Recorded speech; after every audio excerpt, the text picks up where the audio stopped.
Common সমস্যা। সাধারণত পরপর 3 বার ভুল পাসওয়ার্ড দিলে ইউজার আইডি লক হয়ে যায়। ইউজার আইডি লক হয়ে গেলে তা আনলক করার দুটি পদ্ধতি আছে। একটি সার্ভিসের ওয়েবসাইট vat.gov.bd এই ঠিকানায় প্রবেশ করতে হবে। লগ ইনে ক্লিক করি। এখন এখানে নিচের দিকে আনলক অ্যান্ড রিসেট পাসওয়ার্ড এই অপশনটাতে ক্লিক করি।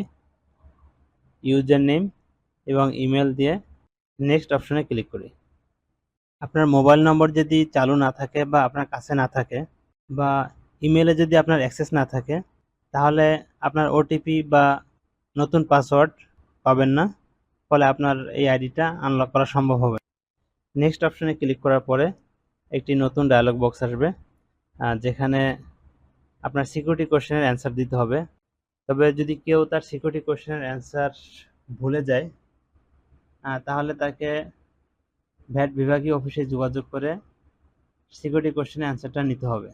যে মোবাইল নম্বর দিয়ে ইউজার আইডি করা হয়েছে সেই মোবাইল নম্বর ভ্যাট বিভাগীয় দপ্তরের কর্মকর্তাদের কাছে দিলে তারা সার্চ করে আপনার ইউজার আইডির তথ্য এবং সিকিউরিটি কোশ্চেনের উত্তর তারা আপনাকে বলে দিতে পারবে। সিকিউরিটি কোশ্চেনটা তাহলে সঠিকভাবে তাদের কাছ থেকে জেনে নিতে হবে।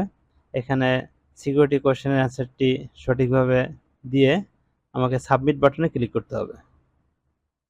সাবমিট বাটনে ক্লিক করার পরে আপনার মোবাইল নম্বরে একটি ওটিপি যাবে। এই ওটিপিটা 3 মিনিট পর্যন্ত কার্যকর থাকবে। তবে যদি কারো মোবাইলে ওটিপি না যায় বা ওটিপি যেতে সময় লেগে যায়, 3 মিনিট পার হয়ে যায়, তাহলে আবার রিসেন্ট ওটিপিতে ক্লিক করলে নতুন আরেকটি ওটিপি যাবে। ওটিপি দিয়ে আমি ভেরিফাই অপশনে ক্লিক করি। ভেরিফাই অপশনে ক্লিক করার পরে দেখেন নিচের দিকে একটি মেসেজ আসবে, যেখানে লেখা আছে new password has been reset, please check your email. NBR system থেকে একটি নতুন পাসওয়ার্ড আপনার ইমেলে চলে যাবে। তো আমরা ইমেলটাতে প্রবেশ করি। এখানে ইমেলে বলা আছে your user account password has bin unlocked and reset successfully, অর্থাৎ ইউজার আইডিটা আনলক হয়েছে এবং পাসওয়ার্ডটা রিসেট করা হয়েছে। এখানে এনবিআর থেকে একটি ওয়ান টাইম পাসওয়ার্ড আপনাকে দিয়েছে। আপনার ইউজার আইডি এবং এই পাসওয়ার্ডটি দিয়ে আপনাকে পুনরায় আবার লগ ইন করতে হবে।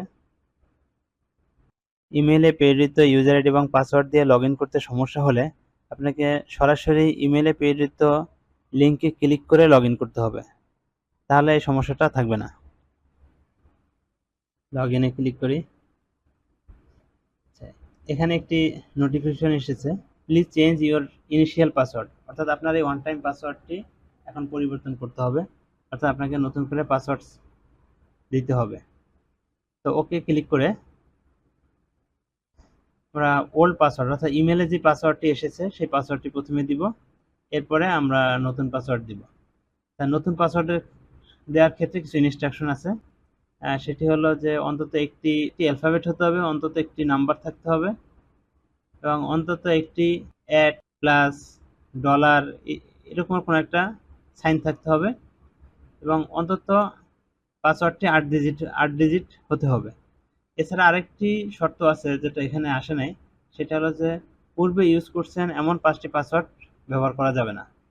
আচ্ছা, আমরা একটি নতুন পাসওয়ার্ড এখানে দিই এবং নিচের ঘরে পাসওয়ার্ডটি আবার কনফার্ম করি। চেঞ্জ পাসওয়ার্ড অপশনে ক্লিক করি। আচ্ছা, আমার পাসওয়ার্ডটি রিসেট হয়ে গেছে এবং আমার আইডিটাও আনলক হয়ে গেছে। তো এখন আমার ড্রপ বক্সে চলে আসছে। আমি এখন ড্রপ বক্সে ক্লিক করে আমার নিবন্ধিত প্রতিষ্ঠানের রিটার্ন সাবমিট করা বা অন্য যে কোনো কাজে আমি করতে পারবো। এখন আমরা দ্বিতীয় বিষয়, ভুলে যাওয়া ইউজার আইডির তথ্য উদ্ধার কীভাবে করতে হবে সেই বিষয়ে কথা বলবো। বর্তমানে যেহেতু একটি এনআইডি দিয়ে একাধিক ইউজার আইডি করা গেল, একটি মোবাইল দিয়ে মাত্র একটা ইউজার আইডি করা যায়। তো ফলে অনেক ক্ষেত্রে দেখা যায় যে কেউ হয়তো অনেক আগে একটি ইউজার আইডি করেছে একটি মোবাইল নম্বর দিয়ে, কিন্তু তার কোনো তথ্যই তার কাছে নেই, অর্থাৎ সেই ইউজার আইডি সম্পর্কে সে ভুলে গেছে। সেই ক্ষেত্রে সে ওই মোবাইল নম্বর দিয়ে নতুন ইউজার আইডি করতে পারতেছে না। এই সমস্যার একমাত্র সমাধান হলো ওই মোবাইল নম্বরের দিয়ে করা ইউজার আইডির তথ্য উদ্ধার করা, এবং এটি করা গেলে তাহলে আপনার নতুন করে আর ইউজার আইডি করার প্রয়োজন পড়বে না। ভ্যাট বিভাগীয় অফিসের কর্মকর্তাদের কাছে যেতে হবে। তারা আপনার মোবাইল নম্বর সার্চ করে ওই মোবাইল নম্বর দিয়ে করা ইউজার আইডির সকল তথ্য আপনাকে দিতে পারবে। ইউজার আইডির মালিকের নাম, ইমেল অ্যাড্রেস, এনআইডি নম্বর এবং সিকিউরিটি কোশ্চেনের উত্তর, এই তথ্যগুলো আপনাকে দিলে আপনি উক্ত তথ্যগুলো নিয়ে ভ্যাট অনলাইন সার্ভিসের ওয়েবসাইটটিতে রিসেট পাসওয়ার্ড অপশনে ক্লিক করে আপনি ঠিক যেভাবে আনলক করতে হয় ওরকমভাবে প্রয়োজনীয় মোবাইল নম্বর, ইমেল অ্যাড্রেস এবং সিকিউরিটি কোশ্চেন দিয়ে আপনার পাসওয়ার্ড রিসেট দিতে পারবেন এবং আপনার অ্যাকাউন্টটি অ্যাক্টিভ হয়ে যাবে। আজকের আলোচনা এ পর্যন্তই। এতক্ষণ আমাদের সাথে